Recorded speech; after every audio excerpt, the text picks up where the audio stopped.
Hi everyone, welcome back to my channel. ಈ ವಿಡಿಯೋದಲ್ಲಿ ಭಾರತ ಸಂವಿಧಾನದ ಬಗ್ಗೆ ಕೇಳಿರುವ ಪ್ರಶ್ನೆಗಳನ್ನು ಮಾತ್ರ ಆಯ್ದುಕೊಂಡಿದ್ದೇನೆ. ನೋಡಿ ಬನ್ನಿ, ಮೊದಲನೇ ಪ್ರಶ್ನೆ ನೋಡೋಣ. ಭಾರತದ ಸಂವಿಧಾನದ ಯಾವ ಅನುಚ್ಛೇದವು ತಿದ್ದುಪಡಿಗೆ ಸಂಬಂಧಿಸಿದಂತೆ ಉಪಬಂಧಗಳೊಂದಿಗೆ ವ್ಯವಹರಿಸುತ್ತದೆ? ಆಪ್ಷನ್ಸ್: 250ನೇ ಅನುಚ್ಛೇದ, 368ನೇ ಅನುಚ್ಛೇದ, 352ನೇ ಅನುಚ್ಛೇದ, 74ನೇ ಅನುಚ್ಛೇದ. ಉತ್ತರ: 368ನೇ ಅನುಚ್ಛೇದ. ಸಂವಿಧಾನದ 20ನೇ ಭಾಗ 368ನೇ ವಿಧಿಯು ತಿದ್ದುಪಡಿಯ ವಿಧಾನದ ಬಗ್ಗೆ ತಿಳಿಸುತ್ತದೆ. ಭಾರತದಲ್ಲಿ ಸಂವಿಧಾನದ ತಿದ್ದುಪಡಿಯನ್ನು ಸರಳ ಬಹುಮತ ಮತ್ತು ವಿಶೇಷ ಬಹುಮತ ವಿಧಾನದಲ್ಲಿ ತಿದ್ದುಪಡಿ ಮಾಡಲಾಗುತ್ತದೆ. ಮುಂದಿನ ಪ್ರಶ್ನೆ: ನಮ್ಮ ಸಂವಿಧಾನದ 2ನೇ ಭಾಗದ 5ರಿಂದ 11ನೇ ಅನುಚ್ಛೇದಗಳು ಯಾವುದಕ್ಕೆ ಸಂಬಂಧಿಸಿವೆ? ಆಪ್ಷನ್ಸ್: ಮೂಲಭೂತ ಹಕ್ಕುಗಳು, ನಾಗರಿಕತ್ವಕ್ಕೆ ಸಂಬಂಧಿಸಿದ ತತ್ವಗಳು ಮತ್ತು ನಿಯಮಗಳು, ಮೂಲಭೂತ ಕರ್ತವ್ಯಗಳು, ತಿದ್ದುಪಡಿಯ ವಿಧಾನ. ಉತ್ತರ: ನಾಗರಿಕತ್ವಕ್ಕೆ ಸಂಬಂಧಿಸಿದ ತತ್ವಗಳು ಮತ್ತು ನಿಯಮಗಳು. ಮುಂದಿನ ಪ್ರಶ್ನೆ: ಈ ಕೆಳಗಿನ ಯಾವ ಕಾಯ್ದೆಯು ಮಕ್ಕಳ ದುಡಿಮೆಯನ್ನು ಅಪರಾಧವೆಂದು ಪರಿಗಣಿಸುತ್ತದೆ? ಆಪ್ಷನ್ಸ್: ಔದ್ಯೋಗಿಕ ಕಾಯ್ದೆ, ವರದಕ್ಷಿಣೆ ನಿಷೇಧ ಕಾಯ್ದೆ, ಕ್ರಿಮಿನಲ್ ಕಾನೂನು ತಿದ್ದುಪಡಿ ಕಾಯ್ದೆ, ಮಹಿಳಾ ಅಸಭ್ಯ ನಿರೂಪಣಾ ಕಾಯ್ದೆ. ಉತ್ತರ: ಔದ್ಯೋಗಿಕ ಕಾಯ್ದೆ. 1986ರಲ್ಲಿ ಬಾಲಕಾರ್ಮಿಕ ನಿಷೇಧ ಕಾಯ್ದೆಯನ್ನು ಜಾರಿಗೆ ತರಲಾಯಿತು. ಸಂವಿಧಾನದ 24ನೇ ವಿಧಿ ಅನ್ವಯ 14 ವರ್ಷದೊಳಗಿನ ಮಕ್ಕಳು ಅಪಾಯಕಾರಿ ಚಟುವಟಿಕೆಗಳು, ಕಾರ್ಖಾನೆ, ಗಣಿ, ರೈಲ್ವೆ ಕೆಲಸಗಳಲ್ಲಿ ತೊಡಗುವುದನ್ನು ನಿಷೇಧಿಸಲಾಗಿದೆ. ಮುಂದಿನ ಪ್ರಶ್ನೆ: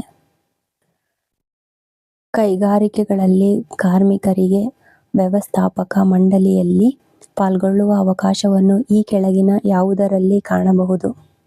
ಆಪ್ಷನ್ಸ್: ಮೂಲಭೂತ ಹಕ್ಕುಗಳು, ನಿರ್ದೇಶಕ ತತ್ವಗಳು, ಪೀಠಿಕೆ, ಮೂಲಭೂತ ಕರ್ತವ್ಯಗಳು. ಉತ್ತರ: ನಿರ್ದೇಶಕ ತತ್ವಗಳು. ಸಂವಿಧಾನದ ಭಾಗ 4ರ 36ರಿಂದ 51ರ ವಿಧಿಯವರೆಗೆ ಕಂಡುಬರುವ ರಾಜ್ಯ ನೀತಿ ನಿರ್ದೇಶಕ ತತ್ವಗಳಲ್ಲಿ 43A ವಿಧಿ ಅನ್ವಯ ಕೈಗಾರಿಕೆಗಳ ಆಡಳಿತ ವ್ಯವಸ್ಥೆಯಲ್ಲಿ ಕಾರ್ಮಿಕರಿಗೆ ಪಾಲ್ಗೊಳ್ಳುವ ಅವಕಾಶವನ್ನು ನೀಡಲಾಗಿದೆ. ಇದರ ಅನ್ವಯವೇ ಕಾರ್ಮಿಕ ಸಂಘಗಳನ್ನು ಸ್ಥಾಪಿಸಬಹುದಾಗಿದೆ. ಮುಂದಿನ ಪ್ರಶ್ನೆ: ಹಣಕಾಸು ಮಸೂದೆ ಮಂಡನೆಗೆ ಸಂಬಂಧಿಸಿದಂತೆ ಕೆಳಗಿನ ಹೇಳಿಕೆಗಳಲ್ಲಿ ಯಾವುದು ಸರಿ? ಆಪ್ಷನ್ಸ್: ಅದನ್ನು ರಾಜ್ಯಸಭೆಯಲ್ಲಿ ಮಂಡಿಸಬಹುದು, ಅದನ್ನು ಸಂಸತ್ತಿನ ಯಾವುದೇ ಸದನದಲ್ಲಾದರೂ ಮಂಡಿಸಬಹುದು, ಅದನ್ನು ಲೋಕಸಭೆಯಲ್ಲಿ ಮಾತ್ರ ಮಂಡಿಸಬಹುದು, ಯಾವುದೂ ಅಲ್ಲ. ಉತ್ತರ: ಅದನ್ನು ಲೋಕಸಭೆಯಲ್ಲಿ ಮಾತ್ರ ಮಂಡಿಸಬಹುದು. ಸಂವಿಧಾನದ 107(1)ನೇ ವಿಧಿಯ ಅನ್ವಯ ಸಂಸತ್ತಿನ ಯಾವುದೇ ಸದನದಲ್ಲಿ ಹಣಕಾಸು ಮಸೂದೆಯನ್ನು ಹೊರತುಪಡಿಸಿ ಉಳಿದೆಲ್ಲ ಮಸೂದೆಗಳನ್ನು ಮಂಡಿಸಬಹುದು. ಮುಂದಿನ ಪ್ರಶ್ನೆ: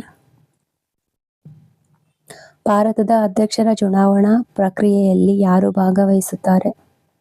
ಆಪ್ಷನ್ಸ್: ಸಂಸತ್ತಿನ ಸದಸ್ಯರು, ವಿಧಾನ ಪರಿಷತ್ ಮತ್ತು ವಿಧಾನಸಭಾ ಸದಸ್ಯರು, ರಾಜ್ಯಸಭೆ, ಲೋಕಸಭೆ ಮತ್ತು ವಿಧಾನ ಪರಿಷತ್ ಸದಸ್ಯರು, ರಾಜ್ಯಸಭೆ, ಲೋಕಸಭೆ ಮತ್ತು ವಿಧಾನಸಭಾ ಸದಸ್ಯರು. ಉತ್ತರ: ರಾಜ್ಯಸಭೆ, ಲೋಕಸಭೆ ಮತ್ತು ವಿಧಾನಸಭಾ ಸದಸ್ಯರು. ಮುಂದಿನ ಪ್ರಶ್ನೆ: ಈ ಕೆಳಗಿನ ಯಾವ ಸ್ಥಾನವು ಲೋಕಾಯುಕ್ತರ ಸ್ಥಾನವು ಸಮವಾಗಿದೆ? ಆಪ್ಷನ್ಸ್: ಸರ್ವೋಚ್ಚ ನ್ಯಾಯಾಲಯದ ಮುಖ್ಯ ನ್ಯಾಯಾಧೀಶರಿಗೆ, ಹೈಕೋರ್ಟ್ ಮುಖ್ಯ ನ್ಯಾಯಾಧೀಶರಿಗೆ, ಲೋಕಸಭಾಧ್ಯಕ್ಷರಿಗೆ, ಭಾರತದ ಉಪರಾಷ್ಟ್ರಪತಿಗೆ. ಉತ್ತರ: ಹೈಕೋರ್ಟ್ ಮುಖ್ಯ ನ್ಯಾಯಾಧೀಶರಿಗೆ. ಮುಂದಿನ ಪ್ರಶ್ನೆ: ಮೂಲಭೂತ ಹಕ್ಕುಗಳನ್ನು ರಕ್ಷಿಸಿ ಜಾರಿಗೊಳಿಸುವ ಹೊಣೆ ಯಾವುದಕ್ಕಿದೆ?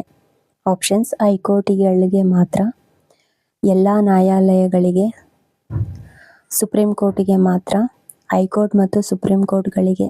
ಉತ್ತರ: ಹೈಕೋರ್ಟ್ ಮತ್ತು ಸುಪ್ರೀಂ ಕೋರ್ಟ್ಗಳಿಗೆ. ಮುಂದಿನ ಪ್ರಶ್ನೆ: ಸಂವಿಧಾನದ ಎಷ್ಟನೇ ತಿದ್ದುಪಡಿಯು ಪಂಚಾಯತ್ಗಳಿಗೆ ಸಂಬಂಧಿಸಿದೆ? ಆಪ್ಷನ್ಸ್: 72ನೇ ತಿದ್ದುಪಡಿ, 73ನೇ ತಿದ್ದುಪಡಿ, 74ನೇ ತಿದ್ದುಪಡಿ, ಮೇಲಿನ ಎಲ್ಲವೂ. ಉತ್ತರ: 73ನೇ ತಿದ್ದುಪಡಿ. ಮುಂದಿನ ಪ್ರಶ್ನೆ: ಭಾರತ ದೇಶದಲ್ಲಿ ನಾಗರಿಕರಿಗೆ ಕೆಳಗಿನ ಯಾವ ಆಧಾರದ ಮೇಲೆ ಮತದಾನದ ಹಕ್ಕನ್ನು ಕೊಡಲಾಗುತ್ತದೆ? ಆಪ್ಷನ್ಸ್: ವಯಸ್ಸು, ಶಿಕ್ಷಣ, ಆಸ್ತಿಯ ವಿವರ, ಮೇಲಿನ ಎಲ್ಲ. ಉತ್ತರ: ವಯಸ್ಸು. ಮುಂದಿನ ಪ್ರಶ್ನೆ: ಭಾರತದ ಯಾವ ಪ್ರಧಾನಮಂತ್ರಿಯೂ ಸಂಸತ್ತನ್ನು ಎದುರಿಸಲಿಲ್ಲ? ಆಪ್ಷನ್ಸ್: ಮೊರಾರ್ಜಿ ದೇಸಾಯಿ, ಲಾಲ್ ಬಹದ್ದೂರ್ ಶಾಸ್ತ್ರಿ, ಚರಣ್ ಸಿಂಗ್, ಮೇಲಿನ ಯಾವುದೂ ಅಲ್ಲ. ಉತ್ತರ: ಚರಣ್ ಸಿಂಗ್. ಮುಂದಿನ ಪ್ರಶ್ನೆ: ರಾಷ್ಟ್ರಪತಿಯವರು ತುರ್ತು ಪರಿಸ್ಥಿತಿಯನ್ನು ಘೋಷಿಸಲು ಇವುಗಳಲ್ಲಿ ಒಂದರ ಒಪ್ಪಿಗೆ ಬೇಕು? ಆಪ್ಷನ್ಸ್: ಲೋಕಸಭೆ, ಕಾರ್ಯಾಂಗ, ನ್ಯಾಯಾಂಗ, ಸಂಸತ್ತು. ಉತ್ತರ: ಸಂಸತ್ತು. ಮುಂದಿನ ಪ್ರಶ್ನೆ: ಭಾರತದ ರಾಷ್ಟ್ರಪತಿಯವರಿಗೆ ಪ್ರತಿಜ್ಞಾವಿಧಿಯನ್ನು ಬೋಧಿಸುವವರು ಯಾರು? ಆಪ್ಷನ್ಸ್: ಲೋಕಸಭೆಯ ಅಧ್ಯಕ್ಷರು, ಭಾರತದ ಪ್ರಧಾನಮಂತ್ರಿಗಳು, ಭಾರತದ ಉಪರಾಷ್ಟ್ರಪತಿಗಳು, ಸರ್ವೋಚ್ಚ ನ್ಯಾಯಾಲಯದ ಮುಖ್ಯ ನ್ಯಾಯಮೂರ್ತಿಗಳು. ಉತ್ತರ: ಸರ್ವೋಚ್ಚ ನ್ಯಾಯಾಲಯದ ಮುಖ್ಯ ನ್ಯಾಯಮೂರ್ತಿಗಳು. ಮುಂದಿನ ಪ್ರಶ್ನೆ: ಯಾರು ಭಾರತ ಸಂವಿಧಾನ ರಚನಾ ಮಂಡಳಿಯ ಶಾಶ್ವತ ಅಧ್ಯಕ್ಷರಾಗಿದ್ದಾರೆ? Options: B. N. Rao, doctor B. R. Ambedkar, doctor Babu Rajendra Prasad, ಮೇಲಿನ ಯಾರೂ ಅಲ್ಲ. ಉತ್ತರ: ಡಾಕ್ಟರ್ ಬಾಬು ರಾಜೇಂದ್ರ ಪ್ರಸಾದ್. ಮುಂದಿನ ಪ್ರಶ್ನೆ: ಪಂಚಾಯತ್ ರಾಜ್ ಯಾವ ತತ್ವಗಳ ಮೇಲೆ ಆಧಾರಿತವಾಗಿದೆ? ಆಪ್ಷನ್ಸ್: ವಿಕೇಂದ್ರೀಕರಣ, ಪ್ರಜಾಪ್ರಭುತ್ವ ಕೇಂದ್ರೀಕರಣ, ಪ್ರಜಾಪ್ರಭುತ್ವ ವಿಕೇಂದ್ರೀಕರಣ, ಯಾವುದೂ ಅಲ್ಲ. ಉತ್ತರ: ಪ್ರಜಾಪ್ರಭುತ್ವ ವಿಕೇಂದ್ರೀಕರಣ. ಮುಂದಿನ ಪ್ರಶ್ನೆ: ಭಾರತದ ಮುಖ್ಯ ಚುನಾವಣಾ ಆಯುಕ್ತರನ್ನು ಯಾರು ನೇಮಕಾತಿ ಮಾಡುತ್ತಾರೆ? ಆಪ್ಷನ್ಸ್: ಪ್ರಧಾನಮಂತ್ರಿ, ರಾಷ್ಟ್ರಪತಿ, ಭಾರತದ ಮುಖ್ಯ ನ್ಯಾಯಾಧೀಶರು, ಸಂಸತ್ತಿನ ಸದಸ್ಯರು. ಉತ್ತರ: ರಾಷ್ಟ್ರಪತಿ. ಮುಂದಿನ ಪ್ರಶ್ನೆ: ಭಾರತದಲ್ಲಿ ಪ್ರಥಮ ಮಹಾ ಚುನಾವಣೆ ನಡೆದ ವರ್ಷ ಯಾವುದು? ಆಪ್ಷನ್ಸ್: 1950, 1955, 1952, 1949.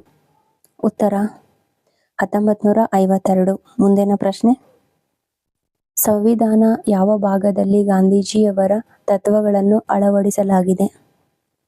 ಆಪ್ಷನ್ಸ್: ಮೂಲಭೂತ ಹಕ್ಕುಗಳು, ಮೂಲಭೂತ ಕರ್ತವ್ಯಗಳು, ಪೀಠಿಕೆ, ನಿರ್ದೇಶಕ ತತ್ವಗಳು.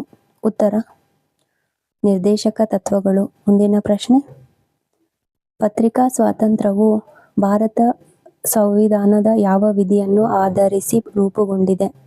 ಆಪ್ಷನ್ಸ್: ವಿಧಿ 21, ವಿಧಿ 14, ವಿಧಿ 19, ವಿಧಿ 16. ಉತ್ತರ: ವಿಧಿ 19. ಮುಂದಿನ ಪ್ರಶ್ನೆ: ಯಾವ ದಿನದಂದು ಸಂವಿಧಾನಿಕ ಸಭೆಯು ಭಾರತ ಸಂವಿಧಾನವನ್ನು ಅಂಗೀಕರಿಸಿತು? ಆಪ್ಷನ್ಸ್: 15ನೇ ಆಗಸ್ಟ್ 1947, 26ನೇ ಜನವರಿ 1950, 26ನೇ ನವೆಂಬರ್ 1949, 9ನೇ ಡಿಸೆಂಬರ್ 1947. ಉತ್ತರ: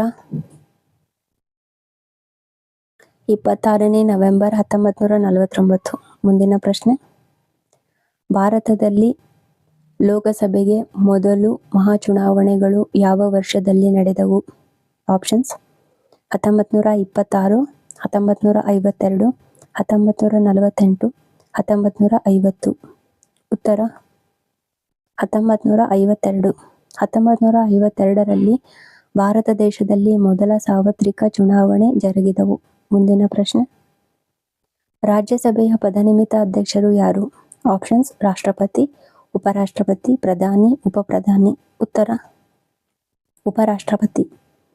ಸಂವಿಧಾನದ 64ನೇ ವಿಧಿ ಅನ್ವಯ ಸಂಸತ್ತಿನ ಮೇಲ್ಮನವಿಯಾದ ರಾಜ್ಯಸಭೆಯ ಪದನಿಮಿತ್ತ ಅಧ್ಯಕ್ಷರಾಗಿ ಉಪರಾಷ್ಟ್ರಪತಿ ಕಾರ್ಯನಿರ್ವಹಿಸುತ್ತಾರೆ. ಮುಂದಿನ ಪ್ರಶ್ನೆ: ಭಾರತದ ಉಪರಾಷ್ಟ್ರಪತಿಯನ್ನು ಚುನಾಯಿಸುವವರು ಯಾರು? ಆಪ್ಷನ್ಸ್: ರಾಜ್ಯದ ವಿಧಾನಸಭೆಗಳ ಸದಸ್ಯರು, ಭಾರತದ ಸಂಸತ್ತು ಸದಸ್ಯರು, ಸಂಸತ್ತು ಸದಸ್ಯರು ಮತ್ತು ವಿಧಾನಸಭೆಯ ಸದಸ್ಯರು, ಸಂಸತ್ತು ಸದಸ್ಯರು ಮತ್ತು ವಿಧಾನ ಪರಿಷತ್ನ ಸದಸ್ಯರು. ಉತ್ತರ: ಭಾರತದ ಸಂಸತ್ತು ಸದಸ್ಯರು. ಭಾರತದ ಉಪರಾಷ್ಟ್ರಪತಿಗಳನ್ನು ಭಾರತ ಸಂಸತ್ತಿನ ಎರಡೂ ಸದನದ ಸದಸ್ಯರು ಆಯ್ಕೆ ಮಾಡುತ್ತಾರೆ. ಮುಂದಿನ ಪ್ರಶ್ನೆ: ಸ್ವತಂತ್ರ ಭಾರತದ ಮೊದಲ ರಾಷ್ಟ್ರಪತಿಗಳು ಯಾರು? Options: doctor S Radhakrishnan, C Rajagopalachari, doctor Rajendra Prasad, Jawaharlal Nehru. ಉತ್ತರ: ಡಾಕ್ಟರ್ ರಾಜೇಂದ್ರ ಪ್ರಸಾದ್. ಬಾಬು ರಾಜೇಂದ್ರ ಪ್ರಸಾದ್ ರವರು ಸ್ವತಂತ್ರ ಭಾರತದ ಮೊದಲ ರಾಷ್ಟ್ರಪತಿ. ದೀರ್ಘಾವಧಿ ಎಂದರೆ 12 ವರ್ಷಗಳ ಕಾಲ. 1950 ಜನವರಿ 26ರಿಂದ 1962 ಭಾರತದ ರಾಷ್ಟ್ರಪತಿಗಳಾಗಿ 2 ಅವಧಿಗೆ ಕಾರ್ಯನಿರ್ವಹಿಸಿದ್ದಾರೆ. ಮುಂದಿನ ಪ್ರಶ್ನೆ, ಇವುಗಳಲ್ಲಿ ಯಾವುದು ಮೂಲಭೂತ ಹಕ್ಕು ಆಗಿರುವುದಿಲ್ಲ? ಆಪ್ಷನ್ಸ್: ಕೆಲಸದ ಹಕ್ಕು, ಸಂಘಗಳನ್ನು ಕಟ್ಟುವ ಹಕ್ಕು, ಭಾಷಣದ ಹಕ್ಕು, ಮಠದ ಹಕ್ಕು. ಉತ್ತರ: ಮಠದ ಹಕ್ಕು. ಸಂವಿಧಾನದಲ್ಲಿ 6 ಮೂಲಭೂತ ಹಕ್ಕುಗಳನ್ನು ನೀಡಲಾಗಿದೆ. ಸಂವಿಧಾನದ 19ನೇ ವಿಧಿಯಲ್ಲಿ ಅನೇಕ ಸ್ವಾತಂತ್ರ್ಯಗಳನ್ನು ನೀಡಲಾಗಿದ್ದು, ಅವುಗಳಲ್ಲಿ ವಾಕ್ ಸ್ವಾತಂತ್ರ್ಯ, ಸಭೆ ಸೇರುವ, ಸಂಘ ಕಟ್ಟುವ, ಸಂಚಾರ ಮಾಡುವ, ವಾಸಿಸುವ, ವೃತ್ತಿ ಮಾಡುವ ಸ್ವಾತಂತ್ರ್ಯಗಳಿವೆ. Thank you for watching. ಈ ವಿಡಿಯೋ ಇಷ್ಟ ಆಗಿದ್ದರೆ ಸಬ್ಸ್ಕ್ರೈಬ್ ಮಾಡ್ಕೊಳ್ಳಿ.